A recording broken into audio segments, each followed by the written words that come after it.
miss you. The teddy bear are here to play. If you don't come play with us, then we will kill you. These freaks are actually back for more. I know, it's freaking crazy. Man, well, as you guys already know, I'm the Beard. I'm the Babe. And welcome to the Beard and the Babe podcast. So, it's Sunday. When they're listening, it's Sunday, yeah. Yeah. Well, when it's released, it's Sunday. Yeah. And on Sundays, we do the paranormal places and things. Ooh. Jackass. So, this week, we're doing, it's Sanhaven Sanitorium, but everyone calls it the Sanitorium of Death. I mean, that makes sense given the history. Yeah. That there's... It's pretty dark. There's a lot of shit that happened there. Yeah. So, Sanhaven is in Dunseth, North Dakota. And apparently from all of the research that I did, I don't know if you had seen it on your research, but North Dakota, apparently, like, everywhere in fucking North Dakota is haunted. Yeah, actually, a lot. I saw, like, the 10 most haunted places of North Dakota, and, like, what was it? Like, 25 places that you need to see as a paranormal investigator. Well, to be fair, if you think of North Dakota, the state itself is so widespread. Yeah. That, I mean, it can be the most haunted, but it's also so spread out. Yeah. You got people just running through the fucking cornfields and shit. Yeah. Well, especially, like, the land. Oh, There's yeah. a lot of Native Americans there and stuff, which actually has a bit to do with our story tonight. So, getting started, well, actually, before we even get started, I would like to give a little shout out to the person that shared our stuff the most on our Facebook page, which was Miss Sam. Congratulations, Sam. Nuggie. Glad to see that you're a listener. Sam and I go way back. Yeah, Sam's awesome. I love that girl. She got me through some tough times. Yeah. So I'm glad she's out there supporting us and listening to us. Which I had no doubts that she would do. No. This fits in her wheelhouse, but she's good people. Yeah. So, thanks for the continued support, Sam. We love you, Sam. Okay. So, 1909 is whenever all this stuff started. So, the founding of the whole Anti-Tuberculosis Association was founded 1909. Yeah. And then they had the idea for a sanatorium for the North Dakotans. That's what I saw. I hate that. I so know, much. I do too. I want to say Dakotians. I know. In my mind, it makes more sense. That's why I had to like say it slow. Did you hear how I said it? It's like the Palamalu thing from last episode. Yeah. Yeah. Okay, so they had an idea for the North Dakotans to get treated, and the same year the state had set aside the $10,000 for the establishment, and that's when technically like the idea of Sanhaven was born. Yeah, so I mean, you got to think about the time period. In the early 1900s, tuberculosis, TB, I'm going to call it TB throughout the episode. Same. Most people, that's a common acronym. So, but TB was running rampant through the country. Which is kind of weird because I remember looking over at you whenever I was doing my research, and I was like, isn't it crazy that we're covering a story about the 1900s, a pandemic when it attacked lungs, and we're literally in the pandemic of COVID-19. Oh, yeah. Like, that's crazy to me. So, our great-grandkids, like, if this shit's still around, like, watch out, because another pandemic's coming. Like, I mean, so even my time in the military And I know even now people still get tested for TB. Yeah. Like, I had TB shots. Isn't it like that square? It's in like a square. They put the little thing in you, and if it bumps up, they draw like a little marker around the injection site, because if it swells, the swelling that's how they and the check redness. it. Yeah, that is right. Okay. I remember, I want to say it was when I was pregnant with my oldest, is whenever I got tested, if I'm not mistaken. Makes sense. And then I don't think you have to get tested for like another 7 years or 8 years or something. I'm not sure. But anyways, if you guys don't know what tuberculosis is, I actually have the definition because I'm that person. To be fair, we both have it. Yeah. So, tuberculosis is caused by a bacteria called Mycobacterium tuberculosis. And it's the bacteria that attacks the lungs. And I didn't actually know that it can attack other parts of your body other than just your lungs. But it can actually attack the spine, brain, and kidneys. And not everyone that is infected with TB becomes sick. Yeah, you can be a carrier with... It's exactly like COVID. Yeah. You can be a carrier without knowing. Yeah. And so, like I said, in the early 1900s, it was running rampant throughout the country. And like you said, in 1909, North Dakota decided to create the Anti-Tuberculosis Association that decided to set aside $10,000 for the creation of a sanatorium for this. Yeah. And what I found was that originally they set aside the $10,000, and I don't know why they thought that would be enough. To be fair, in 1909, think about how much $10,000 was. Yeah, it's not a lot of money now, but back then, that was a fuck ton of money. Well, yeah, but you're talking about an entire, for the lack of better terms, hospital. Yeah. I didn't see it, but what originally happened was they purchased the land off the Chippewa tribe. Mm-hmm. So, I mean, we're talking, this is our paranormal episode.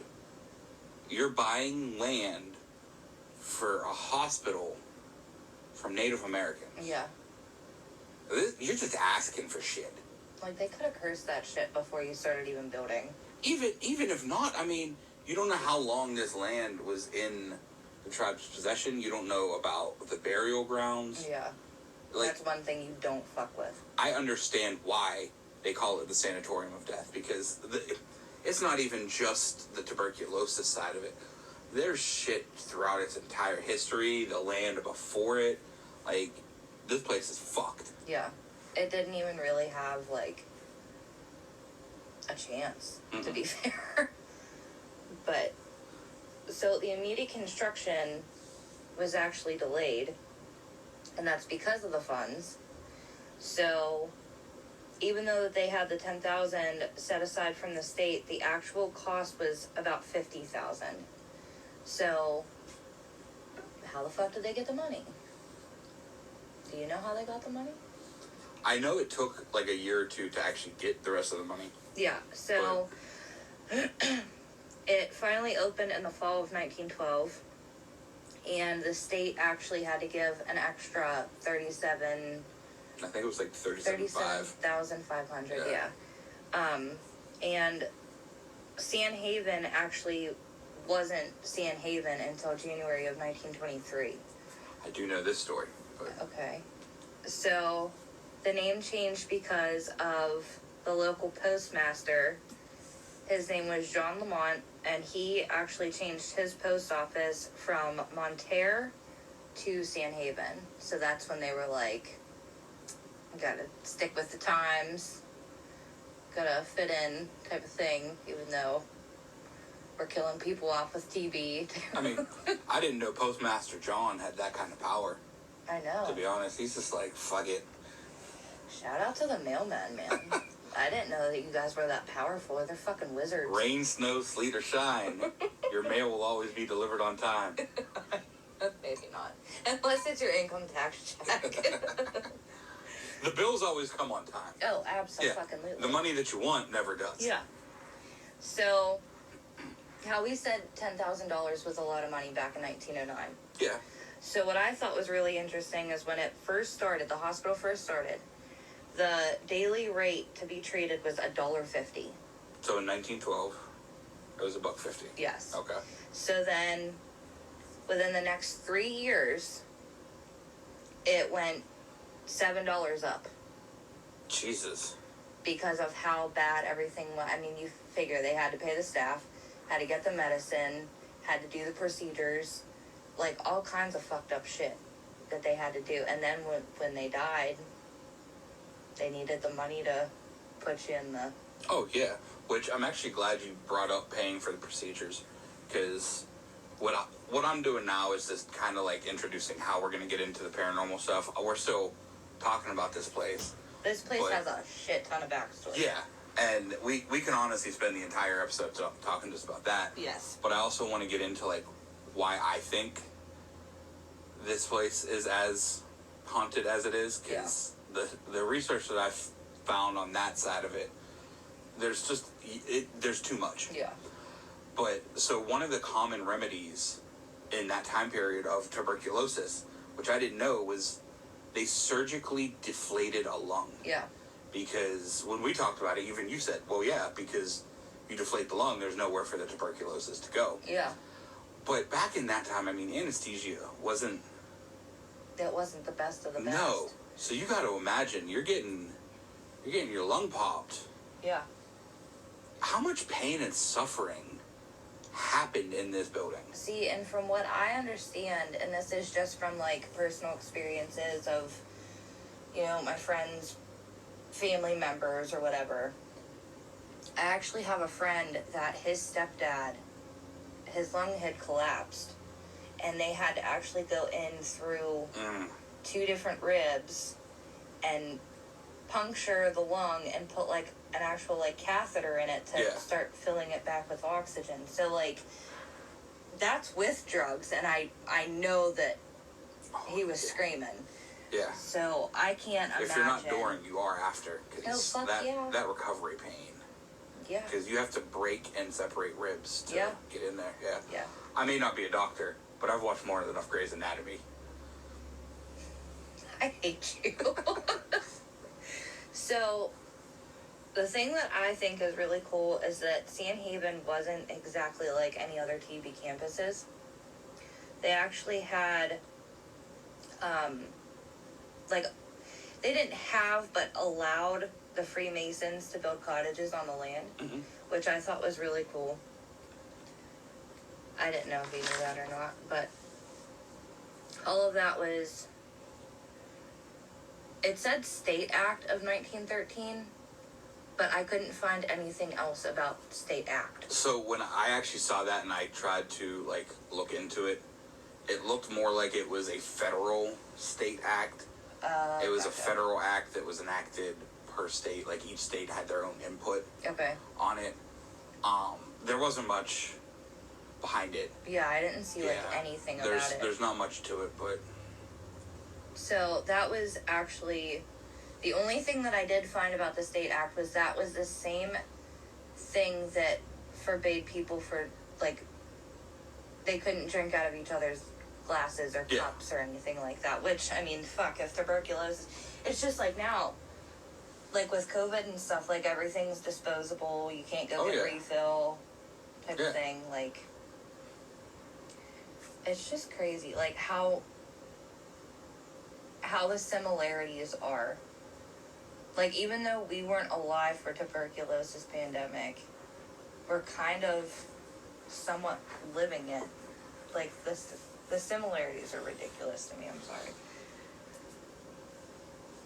Well, even then, like, you gotta think, tuberculosis, it was a big thing in the early 1900s, but because it was such a widespread thing, they worked hard to try to cure it. So once tuberculosis is on the downfall, you have this huge building that you paid a bunch of money for. So what are you going to do with it? What they ended up doing was, I think it was Grafton. Yeah. They started partnering with Grafton, and they became a home for the mentally ill. So the actual name for it, which I thought was absolutely fucking absurd, we'll just put it that way, being nice. It operated as a satellite hospital, yes, and it was called the Institution for the Feeble-Minded. Oh, that's right, yeah. And I just thought that was like, you've got to be kidding me. And I get it, it was the time, but in 1913, when the tuberculosis thing had happened, there was 12 patients, and in 1920, when tuberculosis was it was on the peak. Yeah. They had 90 patients, and 2 years after that, 1922, there was 140 patients. Yeah, I mean, this thing grew exponentially. Yeah.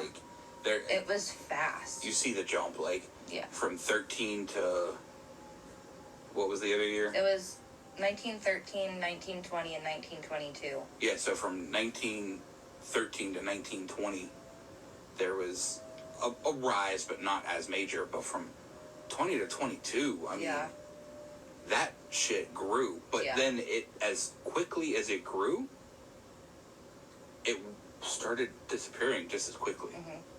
Yep. And that's whenever people, they had, I don't want to say necessarily, had researched it, studied it, and, proven that it wasn't as bad as everyone thought that it had to have been, but people actually were able to be treated at home when it came down to it. So, with the advance in medicine and, I guess, traveling nurses or whoever, they could be treated at home. So it left a lot of empty beds around, the 1950s. Yep, and that's why they moved into the home for the feebly minded. Yeah, and it's just, that really fucking bothers me. Well, what's even more fucked up is, once they became a mental institution, is kind of where a lot of the backstory of mistreatment happens. Oh, yeah. So, I mean, you see it everywhere. It's a common thing because these hard-headed nurses or, dickheads are going to start, well, who are they going to believe kind of deal. Yeah, and that's so annoying because it's I'm a firm believer in, if you work with older people that could possibly have Alzheimer's, dementia, anything like that, my grandfather had it. He died from it. And I'm a firm believer in when people are like that, it's like being a 5-year-old adult and you're too big to hide behind anyone when it comes to stranger danger. It's just, it's not, the whole thing just pisses me off. It's fucked up. And, I mean, the first time that, and I don't want to use this as a reference, but I feel like I fucking have to. But the first time I ever got to realize, I was old enough to know what it was like for, a nursing home or a mental institution of anyone being mistreated, it was fucking Happy Gilmore. Ben Stiller was a complete dickhead to Grandma, and she was, the sweetest fucking person in the world. That's the first time that I ever, had, the realization, oh, fuck, is this really how it is? Oh, see, you brought that reference in, and all I can think about is Adam saying, "It's too damn awful, Penguin." Yeah, but that's Billy Madison. I know, that's the only thing I think every time. Okay, so anyways. But keep moving on. So, because I'm trying to tie a lot into, the paranormal side of it, because obviously that's what we're doing here. Yeah. You guys, you gotta think, mistreatment of patients, that's a huge cause. Whether you think about it or you know it or not, a lot of these people died being mistreated. Yeah. That's what keeps shit around. Some of them died because of the neglect and mistreatment. To the point where, after they became the institution, they actually were brought to court under investigation for misconduct and mistreatment. So in 1981, the Alliance called ARC. Yeah. So it's a national foundation, but each state has their own like chapter. Yeah. So ARC North Dakota versus Olson, who at the time was running and owned the sanatorium, the court entered the decree that the defendants agreed to improve conditions by limiting use of medications, ceasing corporal punishment, What the fuck? reducing physical restraints, instituting proper feeding programs, and conducting skill and needs inventory, as well as hiring an additional 125 personnel. Because not only were they mistreating their patients, they were woefully understaffed. Yeah. So the defendants actually failed to comply, and it went to trial in early 1982. Judge, I normally wouldn't say the name, but I laughed when I heard the name. I remember. Judge Bruce Van Sickle. Even now it gets me. He entered a broad permanent injunction that the court found that North Dakota spent less per resident than any other state, and that was a big issue to the significant problems related to the treatment of residents. The court mandated that they have to go through individualized habilitation plans for each resident. They have to provide appropriate food, shelter, and medical care. So it got so bad that the state had to step in. Yeah. And that was in 81. And Grafton had taken over completely in 73. So this was going on for years. And think about it. This happened in 81. Yeah. This place closed its doors for the final time in 87. Yeah. So just a mere 6 years after the junctions, Yep. they close. So when in 87, like you had said, the Sanhaven patients, they actually, whoever was left got transferred to Grafton. Mm-hmm. And then in 89, the doors were like permanently locked. So it stayed, I guess, like, God forbid, like, something would have happened. They were still able to do something for 2 years. But that whole thing is just... It bothers me. Yeah. A lot. Like... When I was researching, like, obviously we've been researching, like, serial killers and stuff, and, like, that pisses me off. But this was just... It took the cake, in a sense, only because, like, how are you going to mistreat people that they might not even know where the fuck they are, what their names are, and you're gonna sit here, like, do you really feel like a fucking man?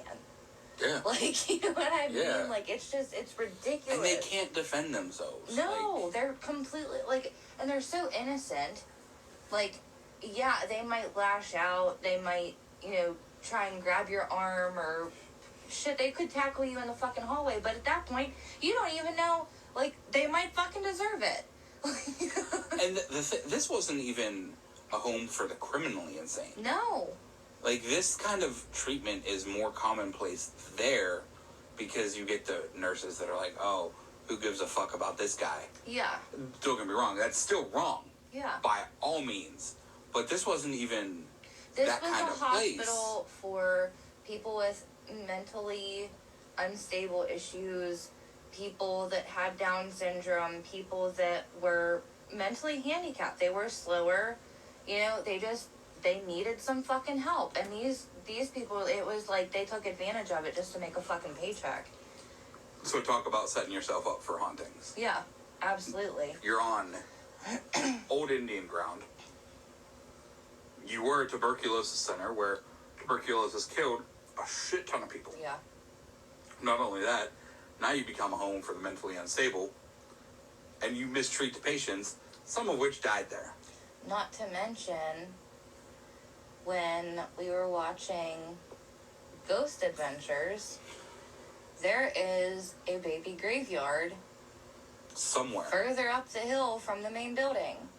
And you guys, like, this place has so many buildings on it that it would actually take you, like, a week to just get through all of it. And Well, what you can, because... yeah, I mean, you have to actually call people to set up for you to, like, go exploring or whatever the fuck. But I mean, from how many buildings there are, plus all of the, I don't want to say like decaying walls, but even like the roofs. Yeah. Like, you gotta fucking be careful. I mean, the doors, like you said, were shut for good in '89, and since then, there was no foundation that came in to upkeep the buildings or anything. It was purchased, the land and all of its buildings. It was purchased in '92 by. Do you want to say it? Because you like love this fucking thing. It was purchased back by the Chippewa tribe. Right, but do you know who? No. You were just saying it before we started recording. Oh, the Turtle Mountains? The Turtle Mountain Band of the Chippewa tribe. I don't know why you love that song. Do you want to do your turtle? Turtle. Oh my god. Dana Carvey. Shout out. Yeah, he's totally gonna listen. But yeah, so it got repurchased by the Chippewa tribe in '92. So, I mean, doors were permanently closed '89. In '92, it was bought back. They didn't do a damn thing with it. They just wanted their land back. Yeah, which, and I mean... I don't blame them. They all do. Like... Absolutely. I don't blame them for wanting the land back, but, like, I get that it was theirs and they sold, but I wouldn't want to have that much blood on my hands. No. If I was like, they already had their people on that land. God forbid, we don't know what happened to them, but with all the TB and all of the everything, I pretty much just at this point I'm calling it an asylum. Yeah. Because that's how they treated it. So you have all of the deaths from 2 separate hospitals from this in the same building. Like, absolutely not. Fuck so that. if we're building a cake of paranormal activity here, you've got your 3 layers. Yeah. Your previous Indian. We got Rachel's fucking trifle right there. Yeah. Your previous Indian land or Native American land. Yeah. You've got your TB hospital and your asylum. The icing to this trifecta of paranormal activity, the beef in the trifle, if you will. Yeah.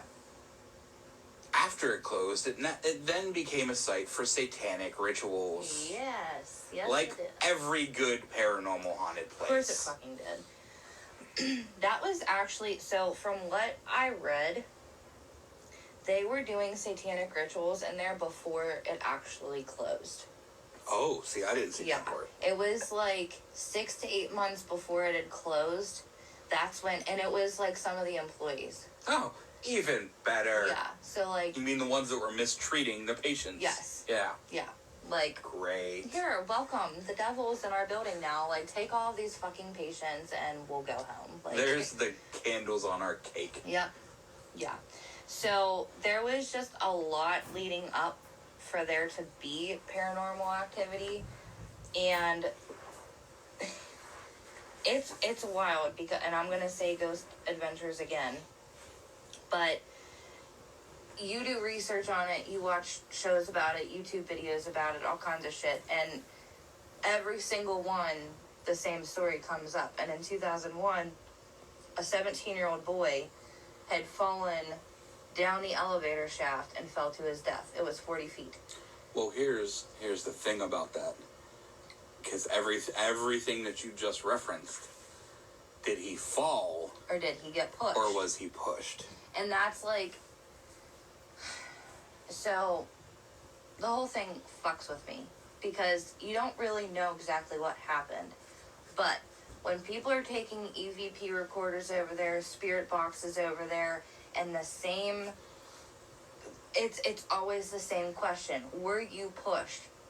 Something fucking miraculous happens, and it's like a big bang, a tap on a beer bottle, a rock being thrown, like something happens. So, coincidental? Maybe. Well, here's the thing about it, though, like, and why it's still urban legend.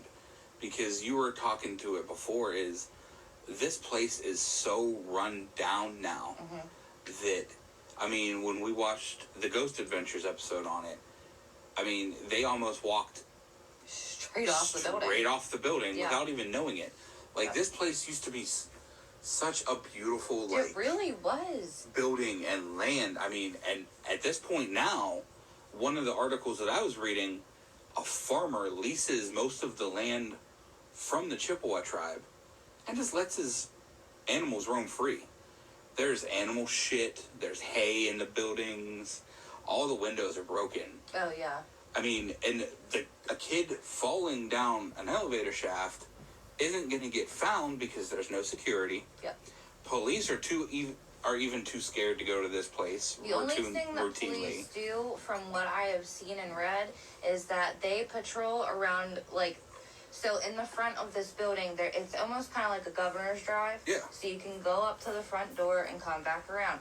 They drive right there to make sure that there's no cars right there, and then they leave. Mm-hmm. They won't say hello. They won't do a damn thing. So, and honestly, like, I kind of can't blame them, because if you're on duty at 3 a.m. and you're by yourself, what the fuck do you have to protect you? A gun? Because that'll just go right through the fucking things. Like, sorry, no thank you. Not for me. Who are you gonna call? Ghostbusters. Yeah, totally. Bill Murray, please save me. I fucking can't stand you. Yeah. What? You knew I didn't like Bill Murray anyways. Okay, so anyways, the site of Sanhaven is actually dubbed as the most haunted place in North Dakota. Yes. So, there's that. And then you were talking about how a lot of the windows are broken. Like, there is no window that survived anything. I mean, there's graffiti fucking everywhere. People, it honestly looks like people took sledgehammers to all the drywall. Like, those holes, you can tell that there's... Oh, for sure. Like a sledgehammer or something. But a section of the original building, which was the first part of the hospital that was ever built, it actually partially collapsed because of the deterioration in early to mid 2020. And if you had noticed watching Ghost Adventures, they went there in like 2017, and the building was like fully intact on the outside. And then there is a YouTube channel. There's actually 2 of them. There was the Paranormal Files, and it's a boy and his dad, and then there's the Midwest Ghost Hunter. And they had gone right around the same time, and if you're looking at the building, the whole right side of it is just, like, caved in. Yeah. And it's so sad because, like you said, it was gorgeous. It was a really pretty place. But I think they've had enough of the backstory, so I have paranormal shit to get into if you're ready for it. Oh, I've got a ton of it. Okay, go ahead. So, one thing that I found, I mean, and it's, you're going to find this everywhere. It's probably going to be a commonplace that we kick off our paranormal section with this. There were 2 local investigators, and I'm specifically pointing this out because I have an occurrence of it happening again. So 2 local investigators, Julie and Corey Lavelli, they investigated the property.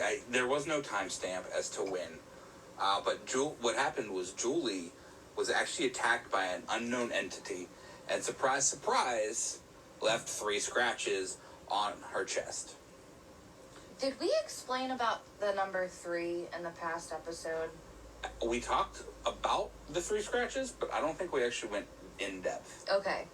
If we did, I apologize. So let's give you some knowledge just in case we already haven't. So normally when there is a dark entity or something demonic, in order to mock the Father, the Son, the Holy Spirit, Father, 1, it's 3. Yeah. So they'll knock 3 times, they'll leave 3 scratches, they'll do whatever in 3s. And they even call 3 a.m. the haunting hour. Yes. Or the witching hour, because 3 a.m. is when things really start popping off. Sorry if you're listening at like 3:01. Make sure all your doors are locked. That's not going to help you get out. Shh. That's right, this is paranormal, not serial killer yet. Duh. That's Wednesday. But what kind of got me the most, like, yeah, the scratch thing is going to be commonplace. Oh, yeah. Corey, I believe, I'm not sure of the relationship, but I know they're they live together. I don't know if it's mother, son, boyfriend, girlfriend, husband, Brother, wife. sister. Yeah. But Corey claimed that not only did Julie get scratched, but what they encountered followed them home. Okay. And the reason I highlight this is because I found the Midwest Paranormal Files. They started out as a local newspaper. Okay. And they kind of grew into an investigation team. And they do a lot of paranormal investigating. There's actually 5 members. You've got Jeremy, Emily, Brian, Christy, and Sarah. Shout out to them. Yep. So they learned about Sandhaven from a source who, in the article that I read, wanted to remain nameless. Okay. All they did was see pictures of like shadow figures and stuff. And you spin tales, you talk about it, you hear things. So it piqued their interest. They wanted to go.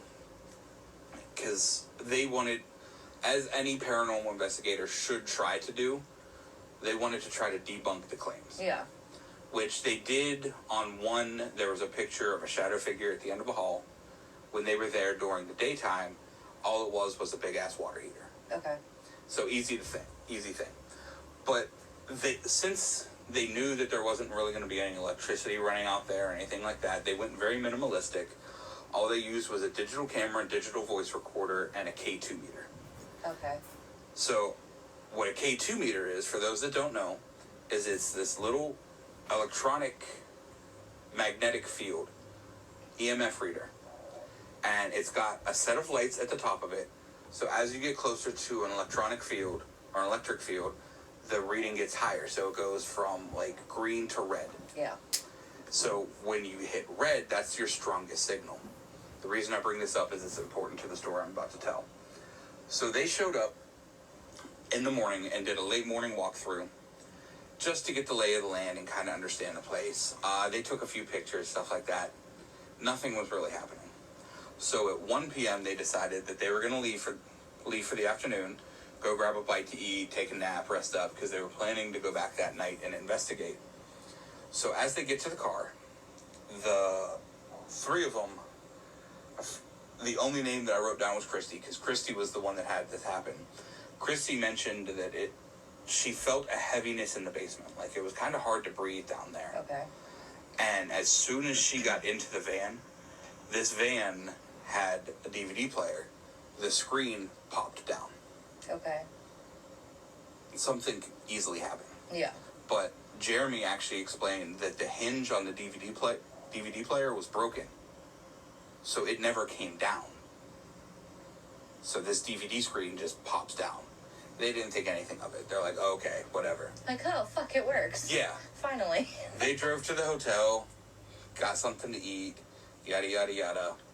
So they get ready at 5 o'clock to go back to Sandhaven. Their car battery is dead.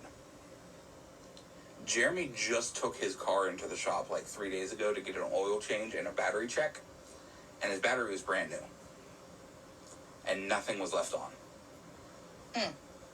So they had to wait to get jumped from some hotel maintenance janitorial guy. Jumped their car. They drove all the way back to Sandhaven because you let the car charge itself. Again, they're thinking, what's happening? Like, okay, the battery died. They weren't linking this to anything paranormal. Right. Until they get to Sandhaven. They open the door to the van, and as soon as they turn the K2 meter on, it's on red. Oh, fuck. At the van. So whatever had followed them.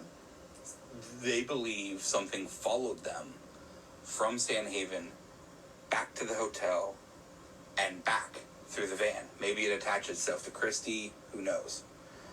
But they actually tried to do like an on-the-spot like Q&A, I guess you can call it, with the K2, and they asked, are you the one that killed my car battery? And they asked, the K2 meter spiked up to red, back down to green. They asked it again, the same question, because you got to verify, jumped up to red, back down to green. They said, did you follow us from Sandhaven? Jumped up to red, back to green. Right. They looked around. They were in the middle of nowhere. There were no wires. The building had been stripped clean of wires years ago. They were in the middle of a horse pasture getting these kind of readings. That's crazy. And as soon as Jeremy said, "You are not welcome in this van, you must stay at Sandhaven," stopped. No more K2 activity until they went into the building. See, and that's like the craziest fucking thing, because if, like, I know from watching so many paranormal things, even, like, they even have it in movies that, like, if your camera battery goes dead, if your cell phone battery goes dead, your car battery, whatever has a fucking charge, if it goes dead when it was just fully charged, that is a sign. Yeah. That's it, because it has to use energy. If it's a spirit, if it's a dark entity, whatever it is, it has to use some type of energy. So what's the easiest thing to use is that. And that's kind of what we were hitting on in the first episode when we brought up the REM pod. Yeah. Is it gives off this energy field to use. Like, it's providing the energy. Yeah. But yeah, I mean, if you're not familiar with that, watch a single episode of any paranormal show. Yeah. And they'll actually talk about it, because 9 times out of 10, a battery of something dies. Yeah. And these guys are always prepared. They don't come with a half-ass battery. Yeah. It's always fully charged. Yep. That's crazy. Yeah. I hadn't seen anything like that. When we were talking about it before the show, I said, it's kind of a dumb story in the beginning. Like, oh, my DVD player fell down. Yeah. Must be a ghost. Yeah. But at the end of the story, they kind of wrap it together. It makes sense. So, I have some paranormal stuff, and mine's actually from YouTube, from a channel called Midwest Ghost Hunter. And it's just this guy that just goes out to wherever, and sometimes he takes people with him, but Sandhaven he did by himself, which... This is the guy that ran away, right? The guy that said, oh shit, oh shit, oh shit. Yeah. Okay. Yeah. So this guy started at the elevator shaft on the very first floor, and he had a K2 meter, which you were just talking about. It's kind of like the energy meter type of thing. Yeah. So CJ was written on one of the doors at the elevator shaft. And the guy had asked, are you the 17-year-old boy that fell to your death? And it went back up. It was more towards like orange. It wasn't fully red. Yeah. But then when it had gone to like the next clip of him, he had asked, is your name CJ? That's what was written on the door. It went to yellow. So it wasn't a very strong signal. But I thought that was kind of interesting, because if you watch the Ghost Adventures one, when Billy and Jay are further up on, I want to say like the second or third floor, they have, I can't remember what it's called, but it's the one that actually says what the spirit says. Like it types it up. And when they ask who is there with them, it says Norman. Yeah. So I remember that. I don't know if the boy's name was CJ. I don't know if the boy's name was Norman, but one of the two were communicating with 3 different people. So, getting back to the Midwest Ghost Hunter. So, he had asked it if it was pushed. Of course, that immediately went to red. That was the only red meter that he got for the elevator shaft. So, he's up on the second floor, and he's asking if there's any former patients. There was immediate knocking in a room, like, right beside him to the left. Shit. Yeah. So, and it was almost kind of like, not like a knocking on the wall, but it was like if somebody's, like, hitting their shoe because they're, like, there's mud on it. That's kind of what it sounded like. And then right after that, like, he got spooked, of course, and then he said, if you are a former patient, make another sound. And there was immediate, like, noise. Yeah. So, it sounded kind of like, that was the one where it sounded like a bedpan was thrown. Like, it sounded like a piece of metal was thrown. But you could tell it was like a hollow piece of metal, is why I said it was a bedpan, because, I mean, think about where you are. You're going to have metal bedpans, especially because of the time that it was a hospital, right? For sure, yeah. So, there were a couple of glowing orbs, and you could tell that they were not dust particles. And I had said on the last episode with Prospect Place that normally glowing orbs is the energy. That's what they... If they can't manifest, they're just going to stay an orb. So, what I didn't know until I really got into the research was, of course they had a morgue on site. But, because there were so many buildings on the land, there were tunnels underground. Mm-hmm. Which, in order to... I mean, North Dakota gets pretty fucking cold. Like, even in the basement of this place, in the summer, there was ice on the cement in the basement. So, in the tunnels, what they would do was take the people down in the tunnels and go to other parts of the land and other parts of the building, and to not take already sick people out in the cold, there were the tunnels. So, he ended up going down into the tunnels and got towards the morgue. This part had me, like, if I was this man, I would have got the fuck out of there immediately. So he's at the morgue, and there are 2 body refrigerators in front of him.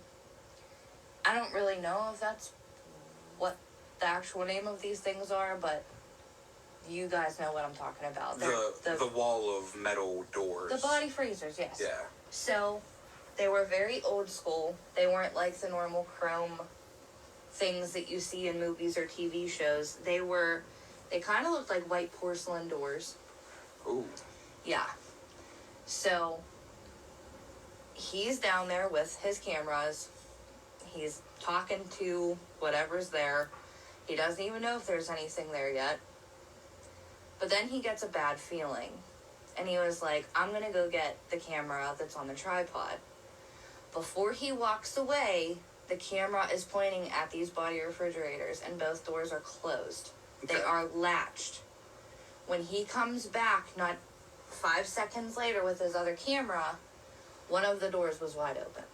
Oh, shit. So that's when he was like, what the fuck? I know that was closed. Like, and it was almost kind of like he was like second-guessing trying to process himself. it in his head, yeah. So, I'm sorry, but as soon as I saw it, if I would have saw that, goodbye, I'm out. Like, sorry to disturb your peace. Like, good riddance, that's it. So, he got so spooked with that one that he actually went outside to, like, take a breather. This crazy fuck goes right back down to where he was, and as soon as he goes down there, he hears, like, a really loud crack. And you could tell it wasn't, like, him stepping on debris from the decaying parts of the wall. It was a crack of something. It almost sounded like a stick being cracked. So he starts walking down the actual tunnel, and he was asking if anyone was down there.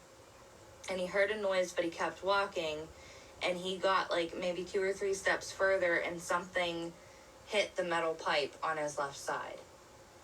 And it was, like, I mean, it was loud. Is this when he ran the fuck away? That's when he was like, oh, and then he, like, backed up a couple steps, yes. So, right after the pipe thing, something was thrown at him, which it was a pebble. And normally, if it's something dark, pebbles will be thrown, rocks will be thrown. So he backed up one more step and he said, okay, if you were throwing that at me, throw it again. And something bigger got thrown.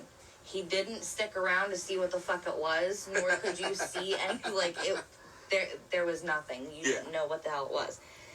So that was, like, really crazy, but he took an EVP recording. And he said, if you're still here with me, how did you die? And there was actually disembodied coughing that came through. Oh, no. So, like, tuberculosis, right? And then the last part of it, there was there's graffiti on all these walls again, and on his left side there were big black letters, and it spelled out "look." And he had his camera pointed at it, and it looked like someone had walked right in front of the camera. It was just black, but it was like a silhouette of someone. Oh shit. Shadow figure. Yeah. So he was like, he saw it with his own eyes. It wasn't just like he was imagining things. Plus he got like, I would say from like the middle of the ribs down to like the hip or so. And but you could tell it was a person that was like walking in front of the camera. So down in the tunnels, a majority of the people that were walking patients down through the tunnels, like, they had to call time of death down in those tunnels. Yeah. Because they were just so sick, it was almost like, might as well wheel you down to the morgue now, because... Well, I mean, we even touched on it in the first episode with Prospect, that a lot of underground stuff, like in the dead winter, was used as storage for dead bodies, because you can't dig in the ground, especially in North Dakota. Yeah. So that the tunnels alone have to be crazy. Yeah. Because, I mean, even if you think about the Ghost Adventures episode, I know that I bagged on them on the first episode a little bit. I actually really enjoyed this one. Yeah. Like, you referenced the dark entity that was throwing pebbles. Mm-hmm. In the Ghost Adventures episode, they found an axe. Yeah. And Zach was so drawn, like, with this axe, that he believed it was used in a satanic ritual to sacrifice something. Yeah.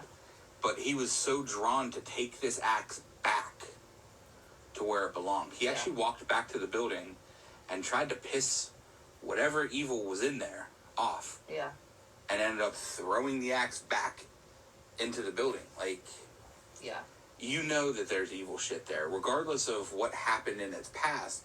The minute you start doing satanic rituals, you're introducing some shit that you really don't want. Absolutely. And one of the things that I thought about mostly with the tunnels, it all goes back to who the land was sold by. The Chippewa tribe, if you think about it, you are not supposed to fuck with a Native American burial ground. Correct. Think about what they had to do for the tunnels. They had to dig. Who the fuck knows what they disturbed? And if it's even somebody from tuberculosis, if it's somebody that was mentally handicapped, it could not be any of them. It could be something from before the building was even built, because they had disturbed all of it. And, I mean, guys, we can, like for the background, for the paranormal side, we can go on and on and on. Yeah, there's a fuck ton of research. But as you see, like, it's the same stuff appearing with multiple groups that go there. Yeah. And what's sad is that this building is in such a bad state. They're going to be ripping it down soon. Yes.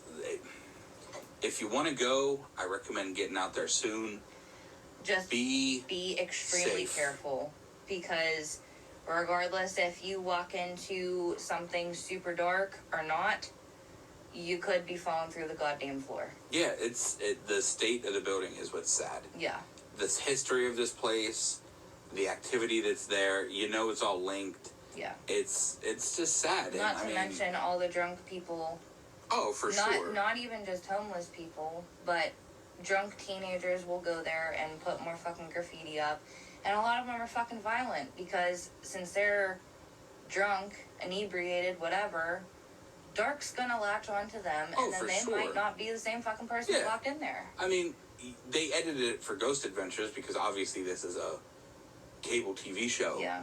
But you watch the YouTube clips, you can't round a corner without seeing fuck, shit, seeing dicks. Yeah. Something. Yeah. Or like, for a good time, call, and then it has somebody's phone number on it. I saw one that was like, something sluts. Yeah. But speaking of the dark that attaches, I need to hit on this from the Ghost Adventures episode we watched. So when Zach and Aaron were upstairs using I forget the name of the meter or the name of the device they were using, but it had a dictionary of words that the spirit could use. That's what I was trying to remember the name of when they were at the elevator shaft. And they started talking about why are they so angry? What do you need to tell us? What do you need to tell us? It came up Jesus. And then Aaron said, what about Jesus? What do you want to do about Jesus? What do you want to do to Jesus? And it said, burn. Yeah. And he said, why do you want Jesus to burn? And then it came back up, Jesus.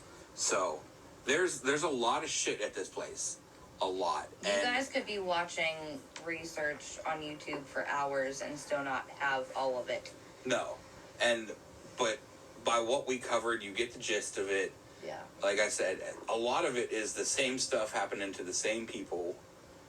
And the fact that it keeps repeating is what's crazy. Yeah. Yeah, but whatever is there is stuck. And unfortunately, tearing down the building ain't gonna fix it. No, it's not, because it's still gonna be trapped to the land. Mm-hmm. It's just like Prospect Place. Correct. So. But. I don't know. I had a really good time researching this place, especially with the backstory. I got to learn a lot of stuff that I did not know, especially being mind blown about TB compared to COVID. Oh, for sure. So I will say I see it when you're researching a lot for both the serial killer and paranormal, but you really... I dig deep. You hit your strides on the paranormal, and I know you're excited for some of the stuff we have coming up. Oh, hell yeah. So I think that about wraps it up for this one, guys, but Babe's excited about what we got coming up. Yeah. You guys should be too, because we got some killer content coming out and some good places. Oh yeah, for sure. Some good people. We'll, more good backstories also. I think our next paranormal one that we release is... We might be up to 2 hours on that episode. So it's possible, yeah. You guys block off a good bit of time and stay freaky. Yeah, absolutely. Once again, thank you to Sam for sharing and supporting as much as you possibly can. We really, really appreciate it, especially still trying to find our footing in this whole podcasting thing. Oh, for sure. And we have quite a few listens, so thank you to everybody who has listened, anybody to subscribe to us, all of you guys. We really appreciate you, because this is something that we are really passionate about, and we would just be doing this for nothing if you guys weren't interested in all of our weird, freaky shit. For sure. I appreciate every single listen that we've gotten up to this point. Yeah. We're shouting out Sam specifically because we ran that contest and she happened to win.